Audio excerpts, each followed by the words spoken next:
So we return with our discussion on Leslie Marmon Silko's Tony story. We're going to discuss parts 3 and 4 and tie up our entire discussion.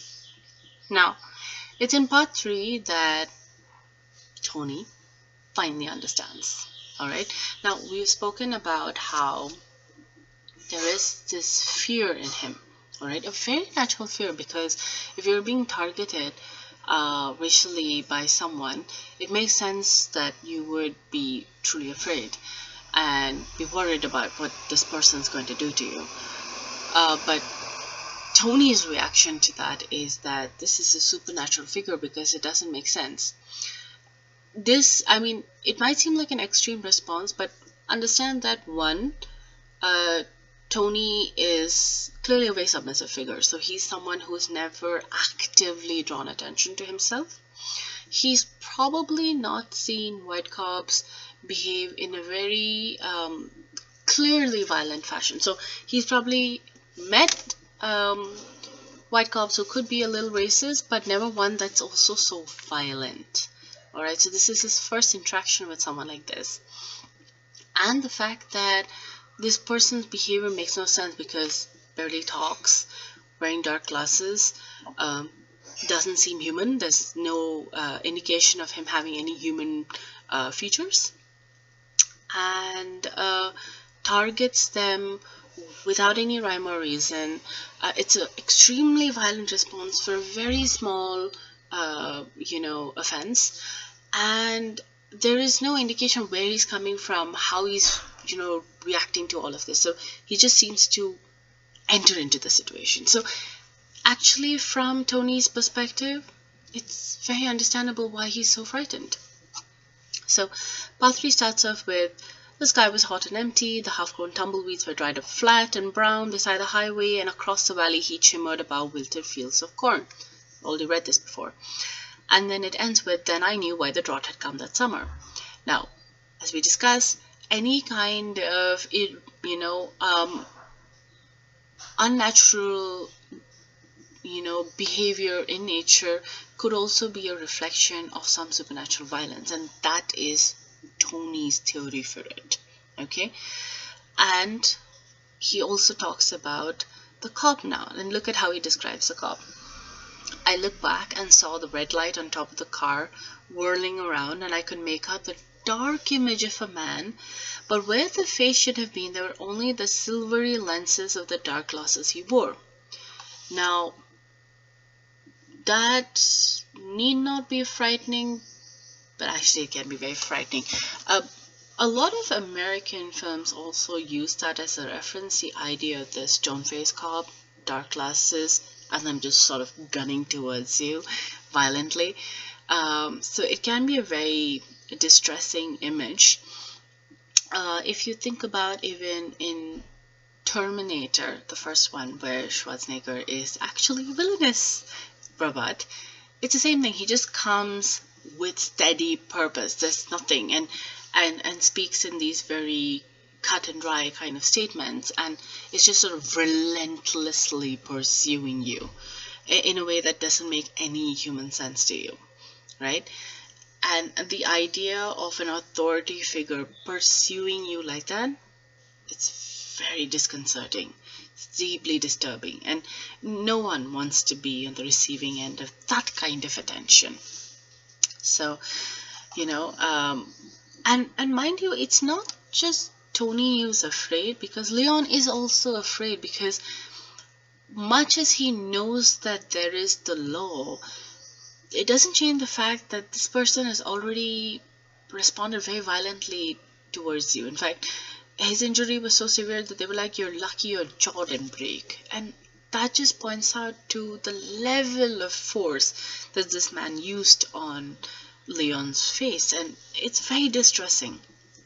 All right, so, and that's bound to leave a scar within you as well, because when Tony tells him to pull over, and there's a lot of bravado in Leon when he pulls over, and he's like, what in the hell does he want?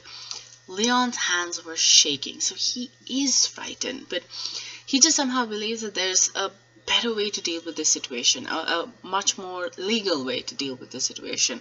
And he recognizes the fact that he has rights, but how do you tell someone who's so obviously racist and so obviously violent that, hey, you can't do this to me because I have rights? Doesn't seem like a conversation that is going to get a positive end. So, and again, look at how Tony describes it. Suddenly the cop was standing behind the truck. It's like we had just seen him behind us, and we stopped, and then suddenly he's standing next to us.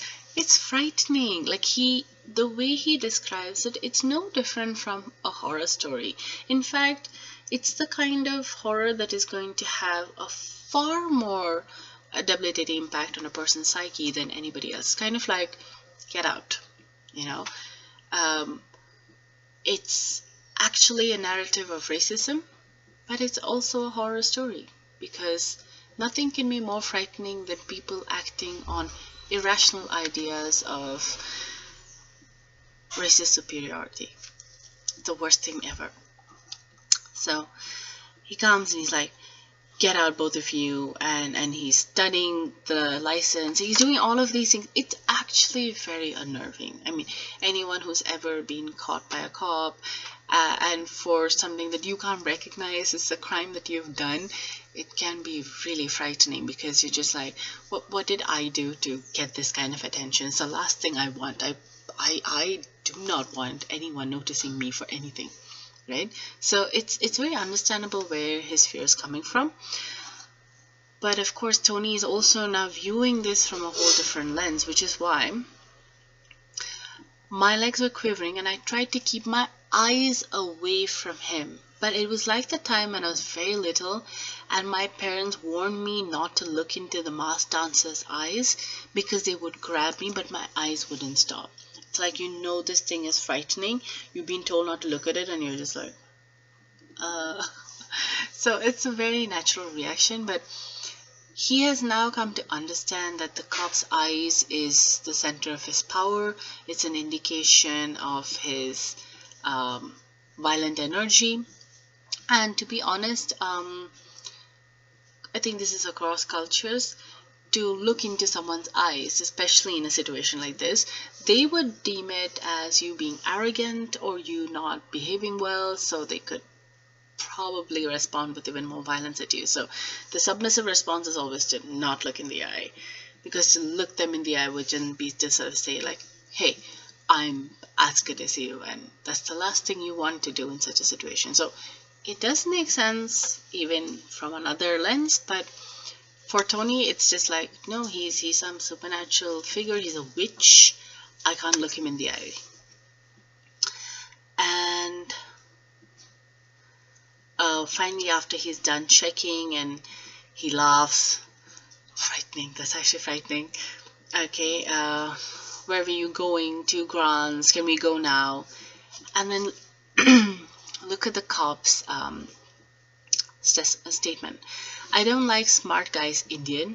It's because of you bastards that I'm here. They transferred me here because of Indians. They thought there wouldn't be as many for me here, but I find them. It's a lot to unpack. He doesn't like people from a community that he has deemed lesser than him acting arrogant. So, smart guys. He also refers to them in a very derogatory fashion. And honestly, the people who posted him here, it almost doesn't make sense what they were thinking, because this is literally a reservation. Why would they post a cop who clearly has a history of being violent against the community near a reservation? It's almost like they want something to happen. It's like they want to create such a situation. It doesn't even make sense. Sometimes you sort of then realize from the statement that there's something really wrong in the whole system itself. There is, because if you have laws that discriminate against a community, that system is flawed. So we got back in the pickup and I could taste sweat in my mouth, so I told Leon that we might as well go home since he would be waiting for us up ahead. He can't do this, Leon said. We've got a right to be on this highway. Maybe there are some archaic rules about whether people can exit the reservation and travel in public routes. No idea, but it sounds deeply problematic, the whole thing. So again, Tony's fear, it's if you're being targeted by someone so relentlessly, it can frighten anyone. Now he returns home and he's still sort of pondering on the whole thing, and he can't make sense of Leon's response to the whole thing, which is why he says, I couldn't understand why Leon kept talking about rights, because it wasn't rights that he was after. But Leon didn't seem to understand. He couldn't remember the stories that old Teofilo told. So clearly Teofilo is an elder of the community who has sort of, who passes on the oral tradition and who's told them how to sort of recognize these signs, how to recognize someone who's a supernatural being and all of these things. And so he's like, why is Leon looking at it from that lens? He should be looking at it from this lens. So clearly we already see a dissonance between the two of them. Their perspectives have markedly differed, right? Obviously Leon is correct. The cop is a racist cop. But Tony understands it only from the framework he's familiar with. So in that sense, it's not an invalid perspective considering his background. It may not be logical, but it's not incorrect. Now he returns home and he's only frightened, right? So he can't hear anything. So the village seemed empty. Even the dogs had crawled away from the heat. The door was open, but there was only silence, and I was afraid that something had happened to all of them. Then as soon as I opened the screen door, the little kid started crying. So it's kind of like, oh no, is something happening? I mean, if this was shot as a film, this would be a very tense moment. And it's a very, if you notice the short story has a very visual and kinesthetic appeal to it. It would actually film well. Grandfather commented that it had been a fast trip to Grant's, and I said, yeah, and didn't explain because it would have only worried them. And it's not just the fact that they would be worried, but it's also this thing that if you talk about this, it might just become worse. And clearly the family is also somehow already a little tense because, it's like these kinds of things make for a very uneasy situation, because immediately the father's like, don't go spending time with Leon, he's trouble, and my father didn't like trouble. That's how he said. But I knew that the cop was something terrible, and even to speak about it risked bringing it close to all of us, so I didn't say a thing. It's kind of like you can't discuss evil because evil will then come looking for you. It's a belief a lot of cultures have. That afternoon, Leon spoke with the governor and he promised to send letters to the Bureau of Indian Affairs and to the state police chief. Leon seemed satisfied with that. I reached in my pocket for the arrowhead and the piece of string. And because for Tony, that is a more appropriate response to this. For Leon, let's go the legal way because that's how we can fix the situation. But for Tony, it's like, no, we need supernatural protection for supernatural violence. So here, wear it around your neck like mine, see, just in case, for protection. You don't believe in that, do you? He pointed to a 30-30 leaning against the wall. I'll take this with me whenever I'm in the pickup. But you can't be sure that it will kill one of them. Leon looked at me and laughed. What's the matter, he said. Have they brainwashed you into believing that a 30-30 won't kill a white man? He handed back the arrowhead. Here you wear 2 of them. Leon is referring to him as a white man. Tony is referring to him as it. It's almost clear that he cannot see this as a person anymore. He is not able to recognize him as an individual anymore. He only sees him as a reflection of supernatural violence.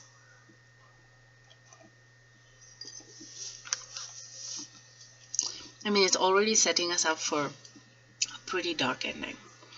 Now, in part 4, they're traveling somewhere, and Leon's like, he's following us. It's so scary. My body began to shake, and I wasn't sure if I'd be able to speak. There's no place left to hide. It follows us everywhere. Again, it. Not a person, it. Leon looked at me like he didn't understand what I'd said. Now, for Leon, I was like, does this guy not remember how to frame it correctly? Why is he calling him it? Like, it doesn't make sense. Like, he said, whatever, I mean, you're so stressed, maybe that's why. And Leon never looked at it, so he couldn't have known how the reflections kept moving across the mirror lenses of the dark glasses. For him, a witch figure, you cannot see their eyes, and it doesn't shift no matter what. And so that's what he's noticing. We've got to kill it, Leon. We must burn the body to be sure. It's like, the only way you can destroy the violence is by killing it and burning it, to eliminate any presence of it. Again, it's a very cultural framework that is coming from. Leon didn't seem to be listening. I kept wishing that old Teofilo could have been there to chant the proper words while we did it. Leon stopped the truck and got out. He still didn't understand what it was. I sat in the pickup with the 30-30 across my lap, and my hands were slippery. So, look at the fact that Tony wants Teofilo to be there, because, when you are doing something, only if you chant the right things and you're certain that this is complete, it's been finished, it has been truly eliminated, and this evil will not rise again and affect them. Alright, and the big cop was standing in front of the pickup facing Leon. You made your mistake, Indian. I'm going to beat the shit out of you. He raised the billy club slowly. I like to beat Indians with this. Again, how could they post a man who's clearly racist, clearly has a push of violence against Native American people, who has a history of doing it, and to post someone like that in such an area, it's almost like they want it to happen. It's disgusting, almost. Okay, he moved towards Leon with a stick raised high, and it was like the long bone in my dream when he pointed it at me. Part 2. A human bone painted brown to look like wood to hide what it really was. They'll do that, carve the bone into a spoon and use it around the house until the victim comes within range. It's almost like hiding like your darkest side, and then the moment, you can grab your victim, brandish it for what it really is. Quite disturbing. Now, this is where we understand how he's not working on very consciously. So the shot sounded far away, and I couldn't remember aiming. So he's not conscious of what he's doing. Honestly, this was a case, because again, as mentioned, this is supposed to be inspired by a true incident. If this was a case, any lawyer can actually argue for the insanity plea, because he is not seeing the cop as a person, he's seeing the cop as a supernatural figure. He can't remember when he fired the gun, so he's working on automating. It's very understandable that it's coming from a space of deep distress, alright? And so it can actually very, very clearly be argued as insanity plea, that, he's not conscious of what he's doing. And it would make sense because he's justified from his perspective. It may, like I said, not logically make sense. You did kill a cop. That's a problem. That's a crime. You killed a human being. It's a problem. Bad human being. But he doesn't see it that way. And so from his perspective, that makes a lot of sense. So an insanity plea would justifiably work in this situation. The shot sounded far away, and I couldn't remember aiming, but he was motionless on the ground, and the bone wand lay near his feet. The billy club, but for him it's a bone wand. The tumbleweeds and tall yellow grass were sprayed with glossy bright blood. He was on his back, and the sand between his legs and along his left side was soaking up the dark heavy blood. It hadn't rained for a long time, and even the tumbleweeds were dying. Tony, you killed him. You killed the cop. Help me, we'll set the car on fire. For Leon, again, he's so frightened. He's just doing it again on automaton. But he thinks that they're covering up a crime. Tony thinks that he's eliminating this evil presence. Leon acted strange and he kept looking at me like he wanted to run. The dark glasses hadn't fallen off. So even though they're carrying the body and the head is wobbling, all of that is happening and the hands and legs are not moving, in a very clear fashion, the dark glasses hadn't fallen off and they blinded me with their hot sun reflections until I pushed my body into the front seat. The gas tank exploded, the flames spread along the underbelly of the car, the tires filled the wide sky with spirals of thick black smoke. My God, Tony, what's wrong with you? There's a state cop you killed. Leon was pale and shaking. I wiped my hands on my levies. Don't worry, everything's okay now, Leon. It's killed. Not a person, it. They sometimes take on strange forms. It's like he's very clearly dissociated. For him, it's like this is not a person. This is a witch. Because only witches act so irrationally violent. And this is where Silko makes this very interesting statement.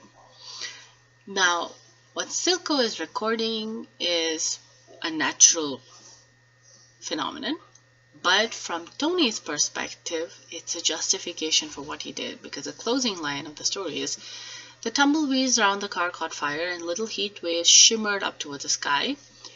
In the west, rain clouds were gathering. Now, rain would have been inevitable after such a hot summer, but for Tony, it's like, yeah, we killed this witch, so now that evil is eliminated, nature can be restored again. And that's really where his justification for the whole thing comes, because if he's narrating the story, in his head he's very clear, I didn't kill a cop, I killed a witch, it took on this form of a cop, but it's a witch, and after he died, the rain clouds were shown. So clearly, nature has been restored. In his sense, in his understanding of it, it makes a lot of sense. And that's the idea, right? Because it's not a story about reality, it's a story about perception. The real incident is that there is a racist cop who targets them for no good reason, all right? And who's just basically constantly going after them because, whatever, the man is nuts and enjoys harassing people like this. And he was probably going to beat this guy to death. So technically self-defense also. Beat this guy to death, and he's killed. He's set on fire along with his vehicle. And since, a natural phenomenon, the hot summer has led to rains. Rain is pouring down. That's the actual incident. But for Tony, this is how it pans out.